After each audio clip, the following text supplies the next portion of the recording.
Eder. Mac.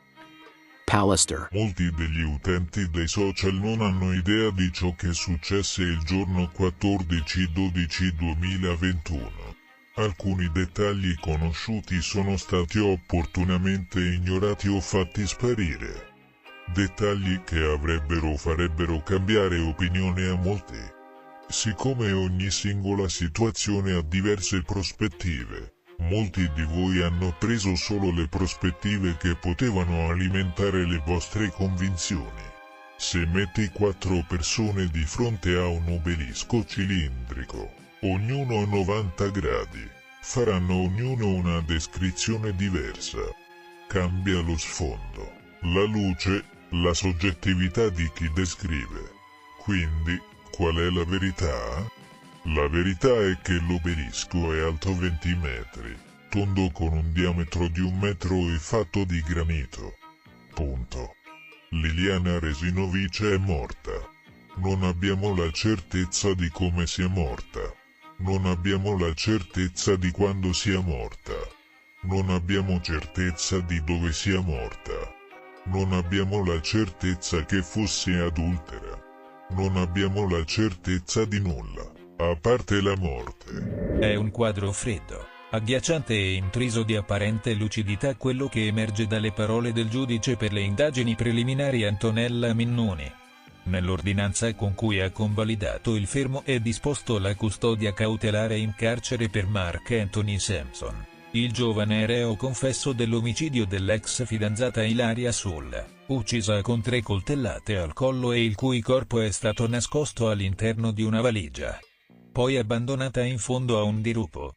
Quello che più colpisce, secondo la GIP, è l'atteggiamento di Sampson nella fase immediatamente successiva al delitto. Nonostante avesse più volte detto di non riuscire a vivere senza Ilaria e di considerarla la sua unica ragione di vita, dopo averla uccisa brutalmente ed essersi liberato del corpo, l'indagato sarebbe riuscito a riprendere immediatamente una parvenza di normalità.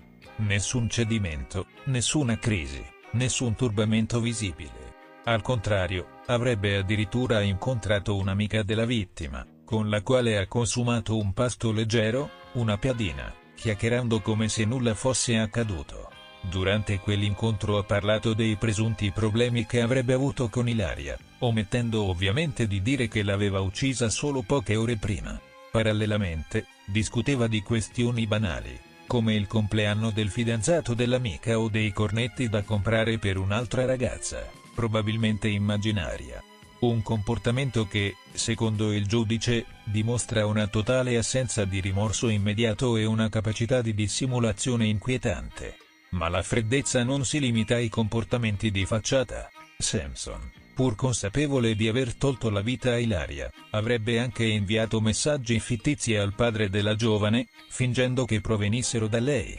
Lo stesso ha fatto con le amiche della ragazza, continuando a impersonarla nei messaggi per fare credere a tutti che fosse ancora viva. Un tentativo sistematico di depistaggio, portato avanti con lucidità sin da subito. Per la GIP, è proprio questa capacità di agire in modo così razionale e pianificato a rendere il quadro ancora più grave e allarmante. La Procura, con il coordinamento del procuratore aggiunto Giuseppe Cascini, contesta a Sampson l'omicidio volontario aggravato dal legame affettivo con la vittima e l'occultamento di cadavere. L'impianto probatorio viene definito dalla GIP granitico, tanto da giustificare la misura della custodia cautelare in carcere. Durante l'interrogatorio, il giovane avrebbe mostrato più difficoltà a parlare delle chat che Ilaria aveva avuto con altri ragazzi, elementi che lo turbavano profondamente, che non a raccontare l'omicidio stesso, che ha liquidato con un raptus di rabbia. Le sue parole sembrano esprimere dolore più per la perdita di ciò che Ilaria rappresentava per lui, una parte di sé, la sua fonte di sorriso, che per l'atto estremo compiuto. È come se soffrisse più per l'immagine di sé che ha distrutto che per la vita che ha spezzato, annota la GIP. Non c'è traccia di empatia verso la vittima, una giovane donna di 22 anni, che ha pagato con la vita la semplice volontà di voltare pagina. Sampson aveva raccontato agli inquirenti di aver conosciuto Ilaria nel 2023 sul posto di lavoro. La relazione era iniziata ufficialmente il 30 aprile dello stesso anno. Un legame che lui descrive come normale, con alti e bassi. Tuttavia, il punto di rottura sarebbe arrivato quando Ilaria, 2 o 3 mesi prima dell'omicidio, gli ha chiesto di poter vedere i voti dei suoi esami universitari. Per Sampson, quello era un tasto dolente. Da sempre aveva vissuto l'ambito scolastico e i risultati accademici con un forte senso di ansia da prestazione, legato soprattutto al giudizio dei genitori. La richiesta della ragazza l'ha vissuta come una minaccia alla propria autostima. A suo dire, Ilaria gli avrebbe dato un ultimatum: se non glieli avesse mostrati, lo avrebbe lasciato. Lei al mio posto non avrebbe avuto problemi a farlo, avrebbe detto. A fine gennaio 2025, decidono di prendersi una pausa, ma continuano comunque a vedersi. Il comportamento di Ilaria, secondo Sampson, era ambiguo. A volte lo trattava con affetto, come un fidanzato, altre volte in modo distaccato, come un semplice amico. Questa ambivalenza, stando al racconto del ragazzo, avrebbe aumentato la sua frustrazione. Gli amici gli consigliavano di lasciarla andare, ma lui non riusciva ad accettare la fine della relazione. All'inizio di marzo, la situazione precipita definitivamente. Ilaria gli confida di essersi iscritta a una piattaforma, presumibilmente un'app di incontri o socializzazione, per conoscere nuove persone. Lui rimane scioccato.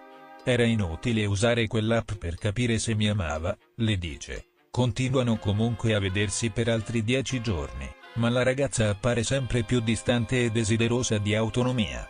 Voleva uscire con le amiche da sola, riprendersi i propri spazi. E anche in questa fase, Sampson continua a vivere l'intera vicenda come un altalenarsi di speranze e delusioni, tra momenti di apparente riavvicinamento e altri di freddezza. A complicare ulteriormente il quadro c'è un altro elemento emerso nelle indagini: il ruolo della madre di Mark Anthony Sampson. La donna è indagata per concorso in occultamento di cadavere. Durante un interrogatorio in questura, ha ammesso le proprie responsabilità, dichiarando di aver aiutato il figlio a ripulire l'appartamento dopo l'omicidio. Un gesto che apre ulteriori interrogativi sul contesto familiare e sull'eventuale consapevolezza pregressa del disagio psicologico del ragazzo. L'omicidio di Ilaria Sula appare, in tutta la sua brutalità, come il tragico epilogo di una relazione segnata dal controllo, dalla gelosia e dall'incapacità di accettare la volontà dell'altro. Un'escalation che si è consumata nel silenzio di chi avrebbe potuto forse accorgersi, e non l'ha fatto, dei segnali di pericolo. E che oggi lascia una famiglia devastata, una giovane vita spezzata.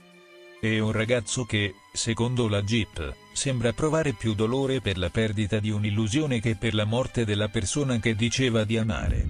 Le indagini sul femminicidio di Sara Campanella proseguono senza sosta. Mentre emergono nuovi dettagli inquietanti che potrebbero aggiungere ulteriori livelli di complessità alla già drammatica vicenda, la giovane studentessa universitaria, appena 22 anni, è stata brutalmente uccisa a coltellate lo scorso 31 marzo da Stefano Argentino, suo coetaneo e collega di corso all'università. L'aggressore ha confessato il delitto poco dopo l'arresto, ma gli investigatori non si accontentano della sola ammissione di colpa. Vogliono capire se dietro a quel gesto estremo si celasse una premeditazione più profonda e disturbante. Un dettaglio sospetto: la scelta del 31 marzo. Secondo quanto riportato dalla Repubblica, la procura di Messina sta analizzando in queste ore un elemento che potrebbe rivelarsi cruciale nell'inchiesta: il telefono cellulare di Stefano Argentino. Gli inquirenti sospettano che il ragazzo non abbia agito d'impulso, ma che abbia scelto deliberatamente quella data per colpire.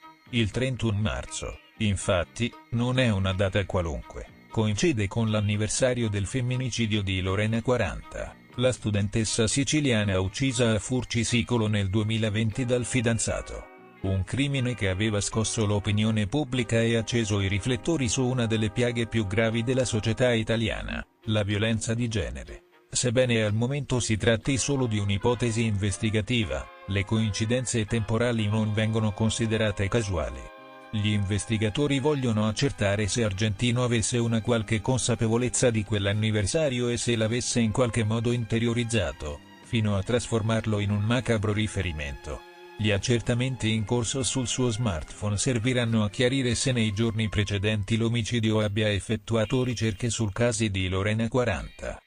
O se abbia interagito con contenuti in rete collegati al tema dei femminicidi. Premeditazione o gesto isolato? Comprendere se la data del delitto sia stata scelta appositamente o se si tratti solo di una tragica coincidenza è fondamentale per delineare il profilo psicologico dell'assassino. Una decisione lucida e simbolica, infatti, aggraverebbe ulteriormente la posizione dell'indagato e darebbe un connotato ideologico al delitto, al di là del contesto personale e relazionale. Al contrario, se il gesto dovesse risultare frutto di un impulso improvviso, allora si dovrebbe parlare di un'esplosione di violenza individuale e non strutturata.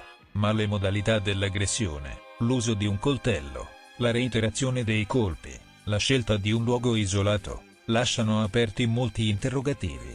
Il dolore di una comunità. Mentre gli inquirenti lavorano a ricostruire nel dettaglio le ore precedenti all'omicidio e scavano nella vita del giovane arrestato, la comunità di Misilmeri, il paese d'origine di Sara Campanella, ha dato ieri il suo ultimo addio alla giovane. Un silenzio composto, rotto soltanto da un lungo applauso che ha accompagnato il feretro all'ingresso e all'uscita dalla chiesa.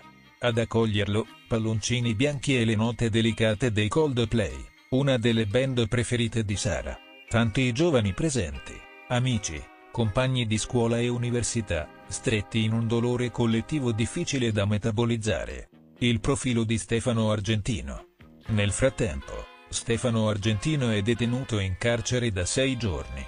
Gli investigatori stanno cercando di ricostruire il suo stato mentale, i suoi comportamenti recenti e la natura del rapporto con la vittima. I due si conoscevano, condividevano le stesse lezioni e lo stesso ambiente universitario. Non è ancora chiaro se tra loro ci fosse una relazione, un'amicizia o un rifiuto da parte di Sara che Argentino non avrebbe accettato. Saranno le testimonianze degli amici, dei docenti e dei familiari a far luce su questo aspetto. La memoria di Sara e il peso della giustizia. Quella di Sara è l'ennesima giovane vita spezzata in un contesto che, ancora una volta, si rivela tragicamente familiare. Un contesto in cui la violenza maschile si abbatte contro le donne spesso per motivi legati al possesso, al controllo, al rifiuto. Un contesto in cui l'educazione affettiva, il rispetto dell'altro e la gestione delle emozioni sembrano ancora lontani dall'essere valori interiorizzati in modo profondo. Mentre la giustizia seguirà il suo corso, il nome di Sara Campanella si aggiunge a una lista che continua ad allungarsi, in attesa di un reale cambiamento culturale. E a Misilmeri, in quell'ultimo applauso e in quei palloncini bianchi, resta il dolore di una comunità e la memoria di una giovane donna che aveva tutta la vita davanti. Tra le 4 e le 5 coltellate. È questo il numero di fendenti che hanno tolto la vita a Simeon Penek, 46 anni, ucciso dal figlio 19enne Bojan nel cuore della notte. Al culmine di una drammatica escalation di violenza familiare, il giovane è intervenuto per difendere la madre, Milka Penek, durante un violento litigio domestico esploso nell'appartamento di via Frecce Tricolori, a Mezzolombardo, in provincia di Trento. Secondo le prime risultanze dell'autopsia preliminare eseguita dal medico legale di Verona, le ferite mortali sono compatibili con un'arma da taglio di piccole dimensioni. Un coltellino a serramanico, rinvenuto sulla scena. Per ottenere un quadro completo sull'esame autoptico ci vorranno ancora circa 2 mesi. Ma già ora emergono i contorni crudi e nitidi di un dramma familiare covato a lungo sotto la cenere di una quotidianità apparentemente normale. È atteso per mercoledì 9 aprile l'interrogatorio di garanzia di Bojan Penek. Sin dal primo momento, però, la dinamica del fatto non ha lasciato spazio a molti dubbi. Bojan, in stato di forte shock, ha ammesso la propria responsabilità di fronte agli inquirenti accorsi sul posto. Al momento, il 19enne si trova ancora in stato di libertà. Per la Procura di Trento non sussistono i presupposti per l'applicazione di misure cautelari, non ravvisandosi né il pericolo di fuga né la possibilità di inquinamento delle prove. La vicenda ha radici profonde e dolorose. Quella che si è consumata nella notte tra giovedì e venerdì non è stata una lite improvvisa, è stata Piuttosto, l'esplosione finale di una tensione che da tempo aveva trasformato la vita familiare in un inferno silenzioso. Alla base, una lunga catena di maltrattamenti, sospetti, gelosie e ossessioni, che negli ultimi mesi si erano intensificati fino a diventare insostenibili. Milka Penick, la madre di Bojan, era riuscita a ritagliarsi uno spazio di autonomia. Lavorava come commessa nel punto vendita Action, un discount specializzato in articoli per la casa e il bricolage, situato non lontano da casa. Aveva iniziato nel settembre precedente, distinguendosi rapidamente per impegno e affidabilità, tanto da attirare l'attenzione dei responsabili del negozio, che stavano valutando una sua promozione, una notizia che, per molte famiglie, rappresenterebbe un motivo di orgoglio, ma per Simeon Penick, marito geloso e possessivo, è stata invece una miccia, a far esplodere definitivamente la sua rabbia. Una foto pubblicata sui social in cui Milka appariva in un momento di pausa, abbracciata ad alcuni colleghi, un gesto innocuo, ma sufficiente a scatenare il sospetto che la donna avesse una relazione extraconiugale. Il sospetto, divenuto ossessione, si è trasformato in minaccia. Milka ha raccontato agli inquirenti di essere stata ripetutamente minacciata, mi ha detto più volte ti sgozzo, era diventato il suo modo di darmi il buongiorno, e l'ennesimo episodio si è verificato proprio nei giorni precedenti all'omicidio. Mercoledì, Simeon si era presentato al negozio in cui lavorava Milka con un atteggiamento intimidatorio, dichiarando di voler controllare. La scena è poi proseguita con nuovi insulti e minacce. Avrebbe detto alla moglie che sarebbe andato a parlare col collega amante, per metterlo in guardia, e che avrebbe fatto una scenata pubblica, annunciando che Milka avrebbe lasciato il lavoro e che si sarebbero trasferiti a Bolzano. Per Milka, però, quella non era una novità. Anni prima, mentre lavorava all'Hotel Ideal Park di Laives, la donna era già stata vittima dello stesso identico copione. Promozione, scenate di gelosia, accuse infondate, minacce, e alla fine, la decisione drastica: trasferirsi a Meggiocoronia per cercare di ricostruire un minimo di serenità, pur lasciando che il marito e i figli continuassero a vivere e lavorare in Alto Adige. Ma nemmeno il cambio di città è servito a placare l'ossessione di Simeon, che negli ultimi mesi era diventato sempre più instabile. Milka ha raccontato ai carabinieri anche di un'altra ossessione del marito, quella per i pavimenti freddi, una fissazione che lo aveva portato a voler cambiare 2 abitazioni in 6 mesi,